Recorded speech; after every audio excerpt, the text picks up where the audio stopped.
இன்றைக்கி ஆடி மாதம் முதல் நாள். அதனால் நான் வந்து காவி கொடுத்துருக்கேன் ஃப்ரெண்ட்ஸ். நீங்களும் உங்கள் வீட்டுக்கு இதே மாதிரி கோலம் போட்டு காவி கொடுங்க. நம்மளுக்கு இருக்கிற கண் திஷ்டிங்கெல்லாம் எடுத்துடும்.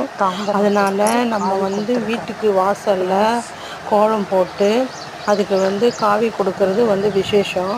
அதுவும் இன்றைக்கி ஆடி முதல் நாள்ன்றதுனால கண்டிப்பாக காவி கொடுங்க. அது வந்து ரொம்ப ரொம்ப விசேஷம். நமக்கு இருக்கிற கண் திஷ்டிகள் எல்லாத்தையும் எடுத்துடும். யாராவது வந்து நம்ம வீட்டில் வந்து பெருமூச்சு விட்டாங்கன்னா அந்த பெருமூச்சையும் அது எடுத்து கிளியர் பண்ணிடும். கோலத்தில் இருக்கிற அந்த காவிக்கு அவ்வளோ சக்தி இருக்குது. அதனால் எல்லாருமே காவி போடுங்க. காவி போட்டால் தான் நம்ம வீட்டில் கெட்ட சக்தி வராது. நமக்கு வந்து நல்ல சக்திகளும் வீட்டுக்கு வரும். வாசலில் தான் எல்லா தெய்வங்களும் குடியிருப்பாங்க. அதனால் நீங்கள் வந்து வாசலில் மெயினாக பராமரிக்கணும் ஃப்ரெண்ட்ஸ்.